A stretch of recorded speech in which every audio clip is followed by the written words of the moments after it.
지난주로 장마가 시작됐다고 하더라고요. 그래서 건강에 더욱 유의하시면 좋겠습니다. 인사합니다. 잘 오셨습니다.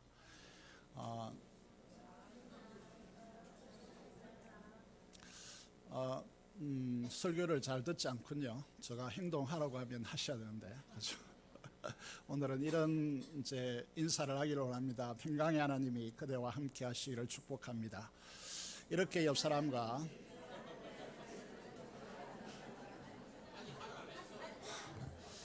네. 역시 잘 안 듣군요.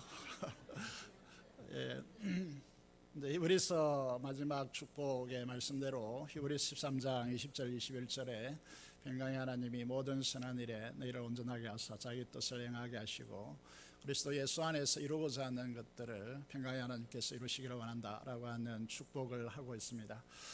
이 축복도 이제 여러분들의 자녀 위에 이마에 손을 얹고 이 내용으로 자주 축복했으면 좋겠다. 그리고 우리 성도들을 만날 때마다 이런 내용으로 평강의 하나님께서, 이거는 우리 그리스도인에게 주어진 최대의 축복이라고 말씀드리지 않을 수 없습니다. 평강의 하나님께서 그대와 함께 하시기를, 이게 우리의 중요한 축복의 언어이기를 원합니다. 길기 때문에 평강의 하나님이 그대와 함께 하시기를, 여기까지 하겠습니다. 서로 인사하겠습니다. 다시 한번.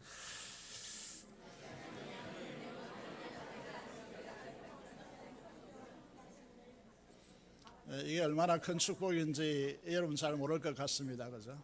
지난 시간에 성도의 온전함이란 이 부분이 두 가지, 온전한 믿음과 참 마음으로 하나님께 나아가는 것이다. 여러분, 하나님께 부지런히 나아가셔야 됩니다. 금요일에도 말씀드린 것 같이 하나님을 올려다보는 그런 신앙을 유지해야 됩니다. 그래서 우리에게 참 마음과 온전한 믿음으로 하나님께 나아가라고 요청하고 있죠. 그래서 지난 시간에 온전한 마음이 무엇인가, 참 마음이 무엇인가, 세 가지의 마음을 품는 것이다. 겸손의 마음을 품으라, 이렇게 말씀드렸고, 주님이 가지신 생명과 그리고 영광과 그 하나님 나라의 기업으로 우리에게 주시기 위해서 자신을 죽음까지 자신을 드려서 우리에게 그것을 부여한 같이 그리스도인이라면 마땅히 이타적인 사랑을, 이타적인 이 선행을 이렇게 마음을 품어야 된다라고 하는 사실을 말씀드렸습니다. 세 번째로, 우리는 그리스도인이라면 말씀에 순종하는 마음을 가져야 된다. 그래서 약속의 말씀대로 인내하고 착하고 좋은 마음으로 순종함으로 100배, 60배, 30배 하나님 나라의 계시를 거둬야 된다. 이게 옥토이다. 이렇게 말씀을 드릴 수 있습니다. 우리가 이걸 이 기독교인들이 조심해야 될 부분이 뭐냐 하면 뭐겠습니까? 이걸 도덕적으로 생각할 가능성이 높죠. 도덕적으로 순진하고 착하게 살아라, 이런 말을 하고 있는 것이 아닙니다. 이 옥토는 모세의 마음이라고 할 수 있는데, 히브리서 11장 25절 26절 우리는 너무나 자주 인용되어지고 있는 말씀이죠.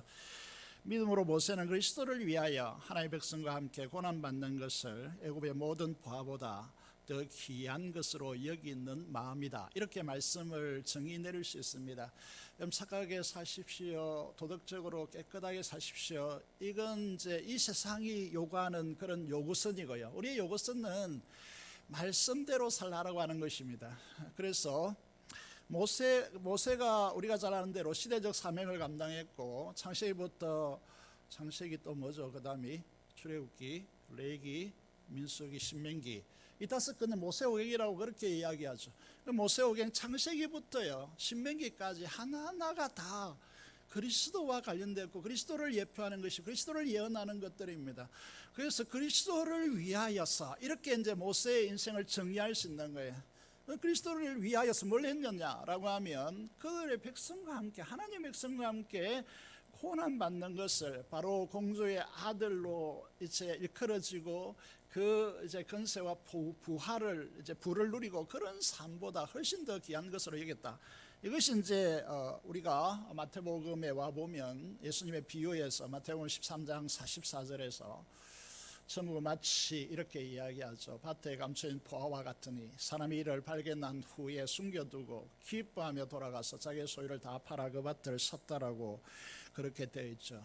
여러분, 이게 보면요, 여기에 대해서 우선 우리가 하나하나 여기를 뜯어보면 밭에 감추인 보화를 발견했습니다. 발견했으니까 이 보화를 발견하는 순간 직감적으로 이 사람은 안 것입니다. 뭘 알았느냐라고 하면 자기의 모든 재산보다 이 밭에 발견한 이 보화가 더 가치 있는 것을 발견하게 됩니다. 알게 되어지는 거죠. 그러면 알면 뭐 합니까? 기뻐합니다. 여러분, 하나님 나라를 발견했습니까? 이런 하나님 나라를 발견했다면 첫 번째 반응이 뭔가 하면 기뻐해야 된다는 겁니다. 여러분, 기뻐하십니까? 우리가 하나님의 나라를 발견한 이것 때문에 기뻐합니까? 그 다음에 문제가 이제 오늘 다루고자 하는 주제거든요. 돌아가서 이 기뻐하는 것으로 끝내서는 안 되는 거죠. 돌아가서 자기의 소유를 다 팔아 그 밭을 사는 행함이 동반되어야 그 하나님의 나라 보화를 누릴 수 있다라고 하는 것입니다. 그래서 오늘 이제 본문에 보시면요, 우리가 읽지 않았지만 히브리서 13장 12절에서 13절의 말씀을 잠시 보시겠습니다. 성경을 보시겠습니다. 히브리서 13장 12절 13절을 제가 읽겠습니다. 그러므로 예수도 자기 피로서 백성을 거룩하게 하려고 성문 밖에서 고난을 받으셨느니라. 그런즉 우리도 그의 치욕을 짊어지고 영문 밖으로 그에게 나아가자라고 그렇게 말씀하고 있습니다. 여러분, 이 영문 밖의 길이라고 너무 잘 알려져 있는 부분이죠. 예수님께서는 왜 영문 밖으로 가셨습니까? 왜 고난을 받으셨습니까? 십자가를 지시기 위한 것이죠. 이 십자가의 의미는 무엇인가 하면 예수님께서 이 세상에 존재하는 모든 죄를 우리가 쓰레기를 쓰레기통에 버리잖아요, 그죠? 그와 같이 예수님께서 우리의 죄를 다 자신 안에 끌어들여서 짊어지고 십자가에 가서 그 죄를 다 제거해 버리는, 이걸 위해서 예수님께서 뭘 하셨습니까? 이 사명, 이 이제 역사를 이루기 위해서 지옥의 십자가, 지옥의 형벌의 십자가를 감당하신 것이죠. 그걸 위해서 예수님께서 뭘 하신 것이죠? 도대체 잘 아시죠? 자기를 낮추시고 죽기까지 복종하셨습니다. 하늘 보좌, 하나님 동등됨을 취할 것을 여기지 않고 하나님이신데 하나님의 그 자리를 내려놓으시고 이 인간이 되어서 종행체로 이제 인간이 되어 오셨어요. 십자가에 죽으심이라 이렇게 이야기하죠. 이걸 이제 감당하기 위해서 어떻게 하셨습니까? 겟세마네 동산에서 땀이 떨어지는 핏방울처럼 되도록까지 간절히 하나님 앞에 기도했고, 이 기도의 장면을 히브리서 우리가 이제 큐티에 왔습니다만은 히브리서 5장 7절에 보면 심한 통곡과 눈물로 기도와 간구를 하나님께 올렸고 경외하심으로 응답하심을 받았다라고 그렇게 되었습니다. 십자가를 생각해 보면 예수님께서 하나님의 아들이신데 대제사장의 총에 의해서 뺨을 맞으셨죠. 침뱉음과 희롱하는 치욕의 십자가 길을 갔습니다. 지옥의 형벌의 십자가를 지고 도살장으로 끌려가는 어린 양과 같이 침묵했습니다. 이 가정을 보면서 우리에게도 요구하고 있습니다. 13절에 그런즉 우리도 그의 치욕을 짊어지고 영문 밖으로 그에게 나아가자라고 그렇게 우리에게 도전하고 있는 것이죠. 그런데 우리는 어떻게 합니까?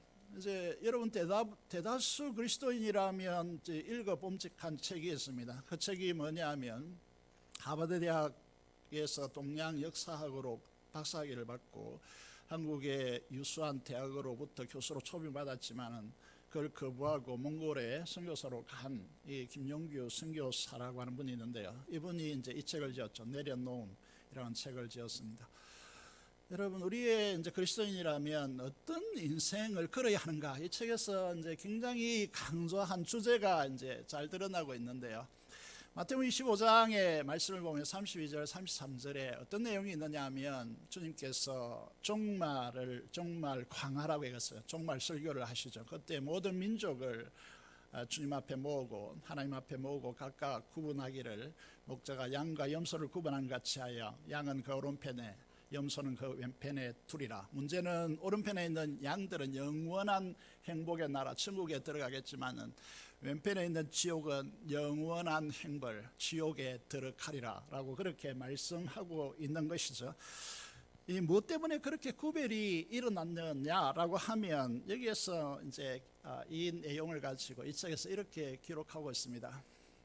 우리는 양이 별로 보이지 않죠. 우리 이제 사회에서는 양을 잘 볼 수 없습니다. 그런데 이 양들은 죽을 때요, 아무 소리도 하지 않고 죽는다고 합니다. 눈물만 흘릴 뿐이지 울음소리조차 내지 않고 죽는다고 하는 것이죠. 그런데 염소는 어떻게 하느냐, 온 동네가 다 떠나갈 정도로 고래고래 소리 지르고 저항하고 죽지 않기 위해서 몸부림치면서 죽는다는 것이죠. 이것을 통해서 이 선교사는 몽골에서의 그 경험을 통해서요 이렇게 이야기합니다. 그리스도인이라고 하는 이 사람들은 양들인데 죽음의 자리에서 소리를 내지 않는 사람들이다, 이렇게 말을 하는 것이죠. 여러분, 우리가 이제 죽어야 할 자리가 종종 우리에게 다가옵니다. 소리를 내지 않아야 할 그 자리가 우리에게 다가오는 것이죠. 정말 내가 억울한데 지금 이제 분당 우리 교회에서 일어나고 있는 그 이제 사태를 이게 이찬수 목사님 설교를 들은 분들은 좀 알 것 같습니다. 정말 억울한데 소리를 내지 않겠다는 것이죠. 이게 그리스도인의 모습이라는 겁니다. 죽어야 할 자리인데 죽지 않고, 다시 말해서 자기가 건설한 제국을 파괴해야 되는데 그 파괴하지 않고 몸부림친다면 그는 양이 아니다는 거죠. 염소에 불과하다는 것입니다. 그래서 이건 이제 중요한 원리죠. 그리스도인들이 이 원리를 모르면 이제 진정한 신앙에 이룰 수가 없습니다. 그런 의미에서 이제 우리가 하늘의 미랄이라고 하는 이 법칙을 이제 말하는 것이죠. 여러분, 미랄의 내용을 이제 자라나는 과정에서 잘 보여주고 있습니다. 싹이 나죠. 싹이 나면서 이제 싹을 틔우기 위해서 이 하늘의 알이 가지고 있는 그 양분을 이제 썩어서 분해해서 이제 싹을 틔웁니다. 그러면서 뿌리를 내려야죠. 뿌리를 내리면서 그 미랄이라고 하는 존재는 없어져 버립니다. 그러면서 그 미랄 하나를 통해서 김용기 이제 가나안 농군학교 김용기 장로님의 강의를 제가 들으면서요, 그 책을 읽으면서요, 제가 이제 깨달은 부분이 있습니다. 벼씨 하나를 심으면 그 벼씨에서 정확하게 125개에서 175개가 열린다는 거예요. 농사의 법칙은 100배의 법칙이다, 이렇게 말하는 거예요. 농사만큼 정직한 법칙이 없다, 이렇게 말하는 거죠. 사랑하는 여러분, 이제 우리가 이런 측면에서 요한복음 12장 24절 25절 우리 너무나 잘 알고 있습니다. 수없이 외치고 있죠. 그런데 실제로 우리가 그러한가?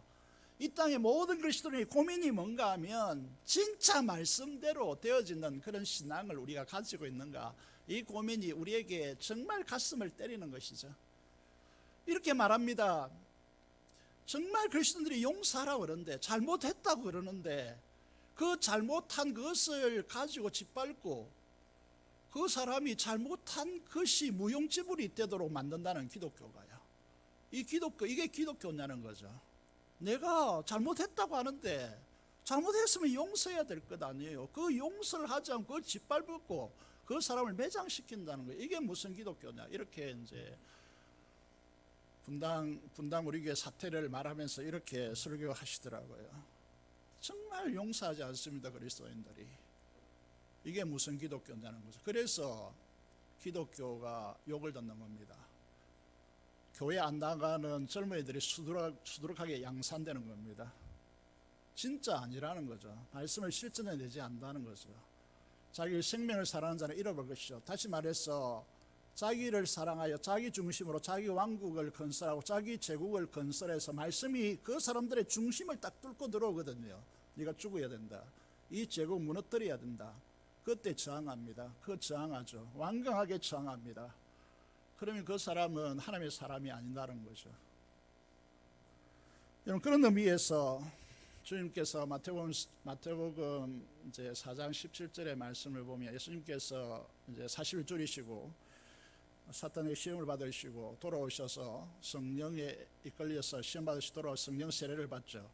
그리고 난 뒤에 제일 처음에 선포한 내용, 예수님께서 이 땅에서 공식적으로 메시아로서 제일 처음 선포한 내용이 말씀이 뭔지 아세요? 마태복음 4장 17절에 보면 회개하라, 천국이 가까이 왔다는 겁니다. 회개는 돌아서라는 겁니다. 180도. 너희의 제국에서, 네가 건설한 제국에서 돌아서라는 겁니다. 돌아서서 하나님의 나라를 맞으라는 겁니다. 이걸 오늘 그리스도인들이 죽으라고 안 하겠다는 겁니다. 이게 이제 말씀을 통해서 선포하고 들어오면요, 저항합니다. 거부한다는 거죠. 그렇게 하는 사람들을 완전히 뭉개려고 하는 것이죠. 여러분, 진리를 알고 진리를 안다면 구체적으로 행동하라고 하는 겁니다. 머리로 이해하지 말고 이제 행동하지 않는다면 하나님의 나라를 경험할 수 없다는 겁니다. 살아계신 하나님과 그 하나님의 나라 실제를 경험하지 못합니다. 그런 사람들은 어떻게 이제 신앙생활을 하냐면 자기가 만든 하나님을 만들어냅니다. 실제로 성경의 하나님이 아니고 자기가 만든 하나님입니다. 그래서 그 하나님을 섬기고 그는 자기를 섬기는 거죠. 자기 제국을 부수지 않았기 때문에, 자기 자아를 십자가에 처리하지 않았기 때문에 그가 만드는 기독교는 기독교가 아닙니다. 자기 기독교지, 자기 복음이지 성경의 복음이 아니다는 것이죠. 그래서 15절에 보면 첫 단어가 그러므로라고 시작되죠. 그러므로라고 하는 이 단어는 너희가 한다면, 너희가 알았다면 행동하라는 겁니다. 행하라고 하는 것입니다. 믿음의 결론은 행함이라고 하는 것입니다. 믿는 바가 고백되어지고 행함으로 하나님의 역사를 드러내지 않는다면 신앙은 헛상이라는 겁니다. 히브리서에서 결론적으로 우리에게 세 가지 영역에서 적어도 온전한 행함을 가지고 믿음으로 걸어가라라고 세 가지 영역을 우리에게 제시하죠. 그 우리가 읽은 본문 15절에 보면 첫 번째 영역이 뭐겠습니까? 예수님으로 말미암아 항상 찬송의 제사를 하나님께 드리자고 청원합니다. 찬송의 제사가 얼마나 중요한가 하면 그것은 하나님의 이름을 청언하는 입술의 열매라고 그렇게 말합니다. 자, 화면을 보시면요, 제가 이제 청년부 학생부 예배드리는 에세롤에 청년부에게 이제 이런 좀 프랭카를 달아라라고 이야기해서 달려 있는데요. 우리에게 하나님께서 요구하는 것은 놀이가 아닙니다. 놀이하겠다 이건 다 가짜예요. 그거는 여러분 딜레시키기 위한 작전이지, 놀이하겠다 이건 우리의 신앙의 정세에서 벗어나야 할 부분입니다. 놀이가 아닙니다. 순종해야 됩니다. 노력이 아닌 순종을 요구하고 있습니다. 어떤 부분에 순종해야 되느냐라고 하면 우리의 행함의, 온전한 행함의 요소에서 첫 번째로 떠오르는 것이 힘을 다하여 찬양하자라고 하는 것입니다. 마음과 뜻과 힘을 다하여 주 너희 하나님을 사랑하라 라고 하는데 그 첫 번째 우리가 행해야 될 중요한 요인으로 온전히 힘을 다하여 하나님 앞에 찬양하고 경배하는 것입니다. 여러분, 이 예배의 현장에 나오면서 여러분 전부를 다 하나님 앞에 드려서 하나님을 찬양하고 경배하지 않는다면 우리는 이제 행함이 없는 그런 길을 걷고 있다라고 말할 수 있습니다. 사랑하는 여러분, 우리가 캠페인을 벌이고 있습니다. 두 가지 이제 두 영역에서 캠페인을 벌이고 있는데, 기도하되 부르짖어 기도하라 요청하고 있습니다. 부르짖어 기도하십시오. 두 번째, 찬양하되 힘을 다하여 찬양하십시오. 금년에도 말씀드렸지만 힘을 다하여 찬양하는데 우리의 이제 노력이 필요하다, 순종이 필요하다라고 하는 것입니다. 힘을 다하여 찬양하자는 것입니다. 마음과 뜻과 힘을 다하지 않는 곳에는 마귀가 틈답니다. 여러분, 예배도 마찬가지죠. 여러분, 말씀을 듣고 있는데 마귀가 와서 우리 마음속에 뿌려진 말씀을 빼앗아갑니다. 그 빼앗아가는 사람들의 특징이 뭐냐 하면 자기의 온 마음을 경주하지 않는 겁니다. 여러분, 마음에 아무리 말씀을 들어도 그에게 소용이 없습니다. 마귀가 와서 그 마음을 쫓아 먹어버리기 때문에 소용이 없다는 거죠. 그래서 우리의 공간은 온 마음을 다하여서 힘을 다하여서 목숨까지 다 바쳐서 하나님을 경배하고 하나님을 찬양하는 이 온전한 신앙이 예배의 구가 되어야 된다는 거죠. 그런 의미에서 여러분, 예배에 목숨 거느냐, 이 질문을 우리가 전통적으로 하고 있습니다. 여러분, 다윗은 이 지구상에서 왕들 중에서 가장 찬란한, 세상에서는 그렇게 평가하지 않을지 모르겠지만 성경에서는 가장 위대한 존재입니다. 인간 중에서요. 시골 베들레헴, 지금도 베들레헴 그러면 어디가 베들레헴인지 잘 모를 정도로 작은만한 마을이었습니다.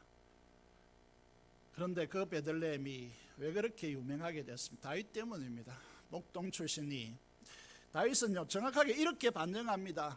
주님께서 왕이 되셔서 통치하시는 나라를 지금까지 태어난 인간 중에서 가장 탁월하게 드러낸 존재가 있다는 건 다윗입니다. 어떻게 그게 가능했느냐? 그 시편에서, 저는 이제 57편을 굉장히 좋아하는데요, 이 내용을 제가 묵상한 부분을 말씀드리면, 이 신앙은 마음이 확정되는 것입니다. 그 히브리서에서 반복하는 것은 강조법입니다. 이 다윗의 마음이 거기에 확정되었기 때문에 다윗이 다윗되게 된 것입니다. 마음을 흩뜨리면 안 됩니다. 마음이 확정된 사람은 어디로 나가야 됐습니까? 내가 노래하고 내가 찬송하고, 이것도 반복법이죠. 굉장히 강조하고 있습니다. 자기가 구축할 수 있는 인간의 영광이 있다면 그것을 다하여서 이 땅에 존재하는, 이제 요즘 말하면 최고의 악기는 피아노로 치지 않습니까? 그렇지 않을 수도 있겠습니다. 저희 관점에는 그렇습니다. 여러분, 피아노, 거기에 해당되는, 그 당시 피아노가 없었으니까 비파입니다. 수금입니다. 최고의 악기를 동원하여서 깨웠어요. 또 그 당시 문화에서 밤의 문화입니다. 지금도 이스라엘 가보면 알겠지만 전부 다 결혼식도 밤에 하고 대부분 문화가 다 밤에 이루어집니다. 그런데 새벽을 깨우겠다 이렇게 합니다. 만민 중에서 문나라 중에 대표자로 서서 주께 감사하고 찬양하겠다 이렇게 됐습니다. 그러면 어떤 역사가 우리에게 오느냐 하면 주의 이제 언약적 사랑을 인자라고 합니다. 이건 아가페 하나님의 사랑입니다. 그 사랑, 인자 사랑이 커서 하늘에 미친다는 사실을 우리 영혼이 깨닫습니다. 여러분, 이 순간이 되면요, 제가 볼 때 제가 만난 그리스도인들 중에서요, 이 은혜에 이르면 목 놓아 울지 않는 인간은 한 명도 본 적이 없습니다. 주의 인자는 커서 하늘에 미치고 주의 진리는 궁창에 이른다고. 궁창이 뭐냐 하면 하늘 위에 있는 옛날에 물청을 바쳤던 띠입니다. 하늘 위에 있는 물청 띠를 그걸 궁창이라고 했어요. 거기까지 이른다라고 말합니다. 하늘 위에 궁창입니다. 거기까지 이른다고 말합니다. 그러면 우리에게 어떤 소원이 일어나느냐 하면, 하나님이여 주는 하늘 위에 높이 들리시고 주의 영광은 온 세계에 높아지기를 원합니다 라고 하는 이 갈망이 용수석처럼 올라오게 되었습니다. 이게 참된 예배자로 서는 비결을 시편 57편에서 우리에게 보여주는 것이죠. 예배 본질은 찬양과 경배입니다. 주의 이름이 하늘 높이 높아지기를 원하는 소원하는 갈망이 일어나는 것입니다. 이것이 성도들이 입술로 증가하는 열매라고 했습니다. 이게 무슨 말인가 하면 히브리서를 우리가 읽어왔는데요, 히브리서 성도들이 자기를 죽이기 위해서요, 로마 골로세움이라고 하는 5만 명 이상이 들어갈 수 있는 경기장, 요즘요 사직 축구 운동장이 몇만이 들어가는지 모르겠습니다. 요즘 인구와 우리가 지금 300만 시민인데요, 300만 이상의 시민인데, 그 당시 로마 시민이 뭐 얼마 됐겠습니까? 10만 됐겠습니까? 잘 모르겠습니다. 그런데요, 5만이 그 경기장에 들어온다. 이게 엄청난 것이죠. 그런데 그 중심에서요, 그리스도인들이 잡혀와가지고 건투사, 다시 말해서 전쟁의 영웅들이죠. 이게 칼을 영웅들에 의해서 찔러 피 흘려 죽습니다. 굶주린 맹수들에 의해서 이빨에 찍혀 죽습니다. 그들이 죽는 모습을 보시면요, 손을 높이 들고 하나님을 우러러보면서, 주님을 우러러보면서 찬양하면서 죽어갔습니다. 찬양하면서 죽어갔다고요. 이게 그들이 신앙의 고백입니다. 입술의 열매라고요. 오늘 우리의 이 찬양을 한번 생각해 보십시오. 우리의 찬양을 생각해 보라고요. 여러분, 찬양을 어떻게든 이렇게 목숨 걸면서 여러분 입술의 증거로서 하나님 되게 찬양합니까? 이거는 우리가 이 예배를 제대로 드려야, 쉬운 말로 표현하면 저와 여러분과 여러분 가정과 여러분 후손들이 복을 받습니다. 이 지역이 전도가 제대로 된다고요, 이 말입니다. 하나님의 사람들이, 하나님의 백성들이 복을 받는다, 이 말이에요. 여러분, 하나님 앞에 입술의 열매로서 하나님의 찬양의 제사를 드리는 것, 이거는 우리는 목숨을 걸고 양보할 수 없는 현장이 되어야 된다는 것입니다. 두 번째가 뭡니까? 두 번째 보시면요, 16절입니다. 16절을 이제 같이 말씀을 보시면요, 오직 선을 행함과 서로 나누어 주기를 잊지 말라. 하나님은 이 같은 제사를 기뻐하시느니라. 하나님을 제대로 믿는다면 하나님께서 기뻐하신다. 이거는 우리는 앞뒤 물불을 가리지 않고 우리는 기뻐해야 되고 여기에 헌신되어야 됩니다. 우리를 부르는 명칭들이 다양하죠. 저와 여러분들 이 땅에 존재하는 하나님의 전권 대사입니다. 하나님 나라의 전권 대사이라는 것이죠. 여러분 한 사람 한 사람이에요. 여러분 한 사람 한 사람 가정과 여러분 직장과 그 사람들 속에서 하나님의 나라라는 거죠. 하나님 나라, 정권 대사라는 겁니다. 여러분 정권을 여러분에게 부여하여서 하나님 나라를 대표하는 사람들이라는 거죠. 그래서 여러분의 은행과 여러분 심사가 어떠해야 되는가, 그건 이제 보여주는 거죠. 우리는 주님의 몸된, 머리 대신 주님의 몸된 교회이죠. 그리고 주님께서 내 안에 계시고 나와 주님이 연합되어진 주님의 신부라고 그렇게 이제 이야기되는 것입니다. 그런데 이런 이제 자들을 향하여서 너희는 이 세상의 빛이다, 소금이다, 이렇게 이제 이야기하는 거죠. 그래서 우리에게 요구되는 것은 뭐냐면, 이 세상에서 주님의 몸으로서 주님의 손과 발이 되어서 우리 안에 있는 주님의 생명의 빛을 우리의 선행과 나눔으로써 드러내야 할 사람들이다, 이렇게 정의되는 거예요. 이것은 이제 우리가 몸으로 드리는, 하나님 앞에 몸으로 드리는 영적 제사이다, 예배이다, 이렇게 말하는 거예요. 그러니까 오늘 이제 이 한국의 조국의 그리스도인들이요, 이 부분에 너무 약해요. 교회 안에서 강하고 교회 안에서 잘났는데 세상 속에서는 완전히 사람들의 욕을 먹는 그런 이제 이상한 기독교가 한국 교회가 되었기 때문에 오늘 이 부분에 대해서 우리는 잘 들어야 됩니다. 목요전도 시간에 근사님과 수정사동 동장을 만났습니다. 동장이 요즘 여자분들이 많더라고요. 수정 1동 동장도 여자분이고 수정 4동도 여자분인데요. 우리 교회 공무원 계시는 이철 집사님 너무 잘 아시더라고요. 그래서 그분이 이제 계속 우리 교회 권사님한테도 전화가 왔고, 또 그분도 문자가 와서 가보았더니 이제 수정사동에서 도시락을 한 달에 2번 80개를 만들어서 이제 나누어 주고 있다, 이렇게 하면서 교회가 동참할 수 없겠느냐라고 물었습니다. 도시락 반찬 도시락 80개요. 대부분에 나 이제 이 권사님으로부터 전달받기도 그렇고 저에게 뜨는 정수도 그렇고 권사님도 그렇게 대답했는데 우리는 손이 그렇게 많지 못해서 감당하기 힘듭니다. 정말 그럴까요? 정말 그게 그럴까요? 저는 그렇게 생각하지 않습니다. 지금 아파트 전도도 계획되어 있죠. 그런데 주님의 손과 발이 되어서 주님의 사랑을 나누는 우리의 지체들이 필요한 것이죠. 자기 제국을 구축하고 그곳에서 자기 편리와 편안함을 누리는 그런 삶에서 떠나와야 합니다. 내려놓아야 한다는 거죠. 교회가 목회자와 소수의 사람들에게 사역이 집중된 구조를 대부분 교회가 가지고 있습니다. 10%만 움직인다는 거죠. 그거는 교회가 유기체적 주님의 몸이 아니고 세상에서 흔히 보는 조직체라는 겁니다. 그 조직체는 교회가 아닙니다. 교회가 아니라고요. 그거는 교회가 아닙니다. 조직체지. 교회는 몸과 같이 생명이 소통되어지고 생명이 흐르고 피가 흐르고요, 모든 교환이 일어나는 모든 우리의 기관들이 그들의 기능을 다 하고 있는 그런 이제 것이 교회이지, 여러분 소수의 어떤 교회 안에 조직이 있잖아요. 전도 조직이 있고 조직에 의해서 소수의 사람들이 죽으라고 이제 그렇게 하는 곳, 그리고 나머지 사람들은 그 이제 수고 위에 헌신 위에 서 있는 그런 건 교회가 아니에요.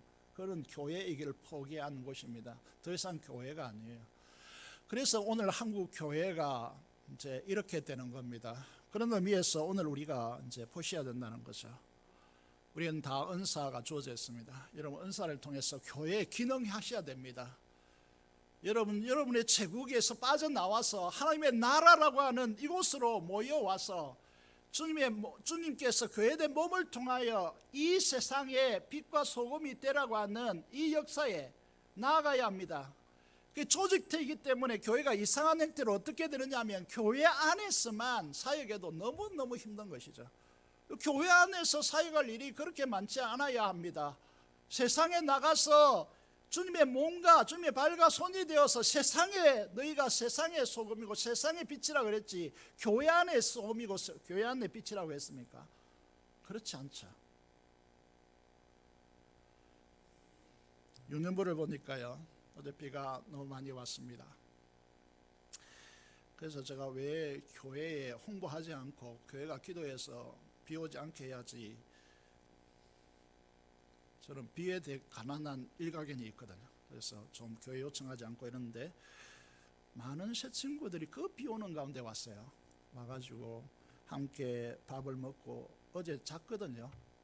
자고 간에 보니까 기발한 아이디어가 뭐냐 하면, 일년부 교실 안에 텐트를 하나 둘 셋 넷 8동을 쳐가지고요, 그 아이들이 함께 잠자게 했다는 겁니다.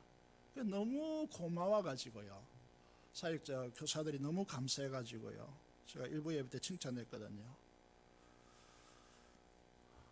예수님께서 제자를 부르신 이유는 함께하기 위해서입니다. 이게 전도라는 거죠.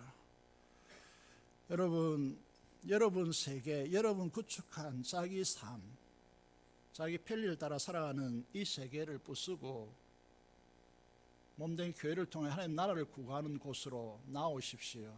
여러분 자신을 부수고 나오셔야 됩니다. 교회가 얼마나 필요한 것이 많은지 모릅니다. 세 번째, 우리가 순종의 온전함으로 순종의 영역이 17절입니다. 17절을 보겠습니다.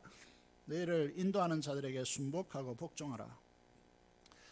왜 그렇게 하라고 합니까? 그들은 너희 영혼을 위하여 하나님 앞에 기도로 깨어 있어서 너희 문제를 자기의 문제로 삼고 하나님 앞에 자기가 해결할 자인 것처럼 눈물로 기도하는 자라고 그렇게 말하고 있습니다. 그렇기 때문에 목자와 지도자에게 순종하라고 말합니다. 순종하라고 말을 넘어서 복종하라고 요구합니다. 순종은 이유를 걸 것 같습니다. 그런데 복종은 이유가 없습니다.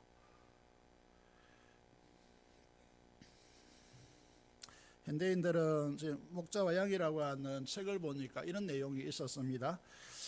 현대인들은 모세시대의 강대 이스라엘 백성과 같이 하나님의 말씀을 통해서 신앙생활을 하려고 하지 않고 금송아지를 만들고 그것을 하나님이라고 그렇게 한다. 다시 말해서 목양의 관계를 거부한다, 이렇게 말합니다. 그게 신방이 안 되고요, 교회의 지도자가 자기의 삶에 깊숙이 개입해 들어오는 것을 원하지 않습니다. 그 허용치 않는다는 거죠. 그들의 삶에 들어가지 않으면 목양관계가 안 되거든요. 현대인들은 이걸 다 거부하고 있다는 겁니다. 그래서 실제로 교회가 목양사역이 불가능한 교회가 교회로 형성되고 있는 것입니다. 그래서 지도자들이 이 힘든 목양사역을 어떻게 하라고 하느냐 하면, 즐거움으로 하고 근심으로 하게 하지 말라라고 요청합니다. 왜 그렇습니까? 그렇지 않으면 우리에게 유익이 없을 것이라고 말합니다. 교회에 유익이 없다는 거죠. 신앙에 성숙되지 않습니다. 여러분, 하나님의 나라의 실제를 경험할 수가 없다는, 항폐화된다는 겁니다. 이 원리에서 중요한 원리가 이제 제시되고 있는데, 머리 대신 주님이 몸된 교회에 세우신 직분적 권위를 훼손해서는 안 됩니다. 여러분들이 어떤 위치, 세상에서 어떤 이제 대단한 권력자일 수 있고 또 세상에서 엄청난 부를 소유할 수 있지만, 교회에 왔어요. 그것을 가지고 교회의 직분적 권위를 훼손한다. 그 사람뿐만 아니라 그 후손들이 망하는 짓입니다. 망하게 하는 짓이라는 거죠. 이 사실을 아셔야 된다는 겁니다. 여러분, 아무리 세상에서 뛰어나고 교회에서 최고라는 말이 이상하지만, 중심된 직분을 가졌다고 해서 리더십의 이제 권위를 훼손한다, 이건 망할 짓입니다. 여러분, 이 사실을 분명히 아셔야 된다는 것이죠.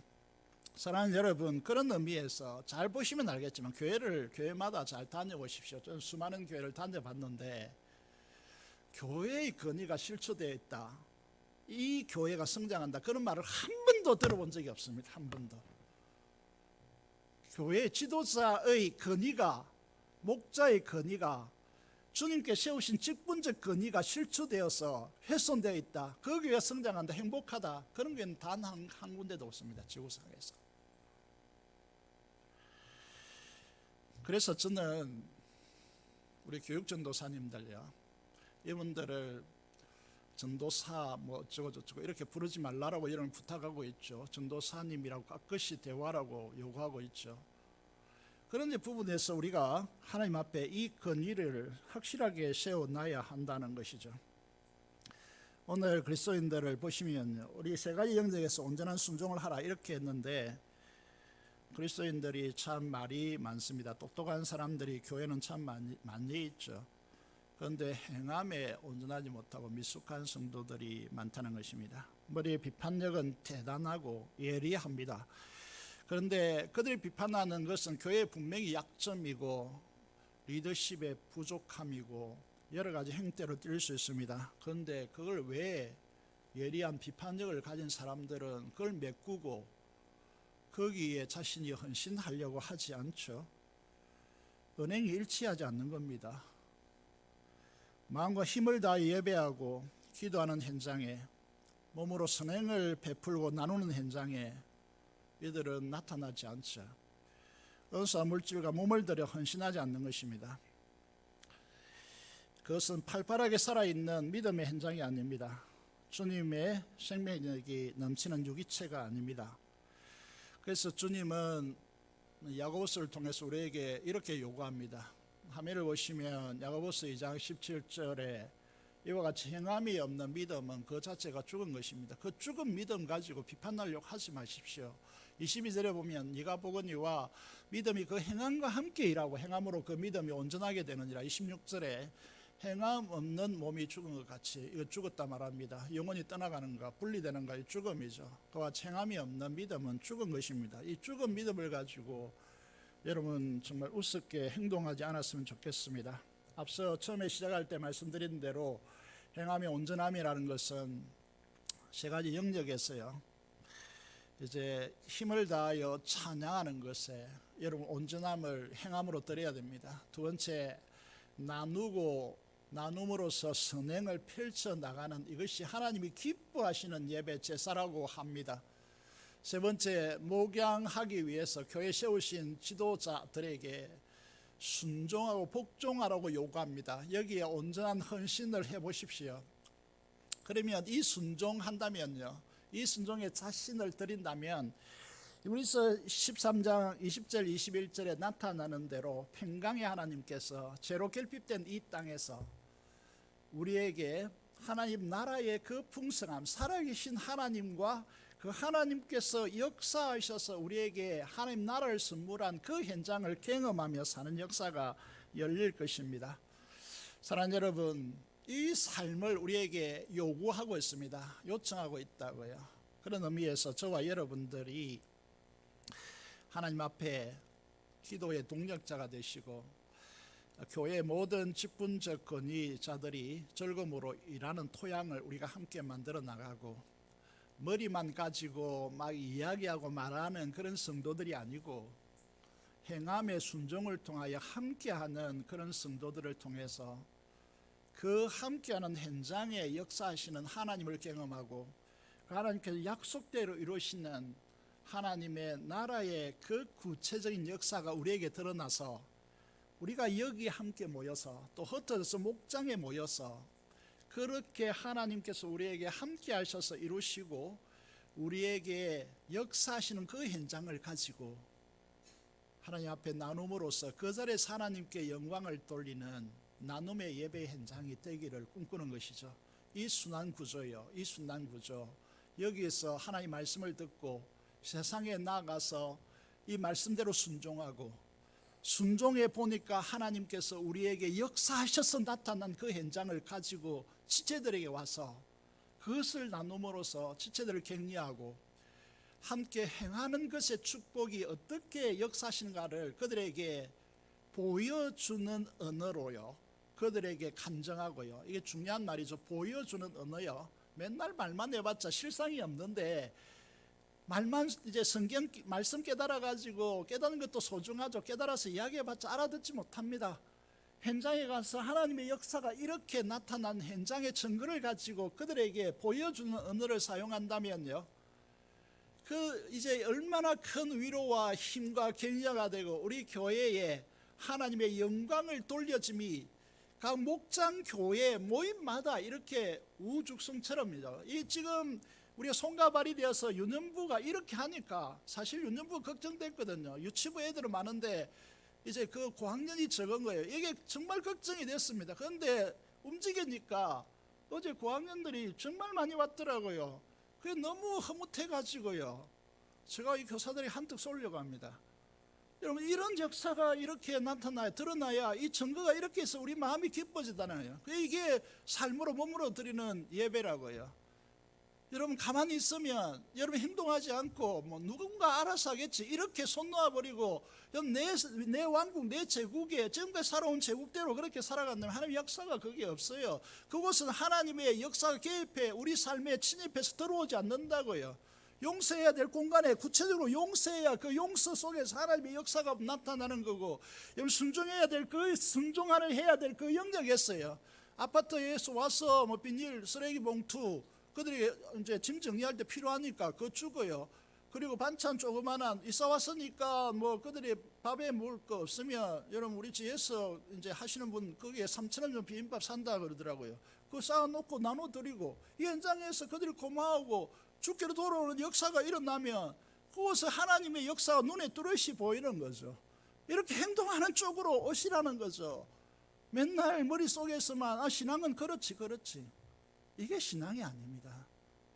우리 삶에서 함께 하시는 하나님을 경험하여서 평강의 하나님께서 이 결핍된 제약된 세상 속에서 구체적으로 이루시는 하나님을 경험하는, 그래서 하나님께 영광 돌리는 복된 성도의 자리에서는 복된 축복의 성도들이 되기를 주님의 이름으로 축원합니다.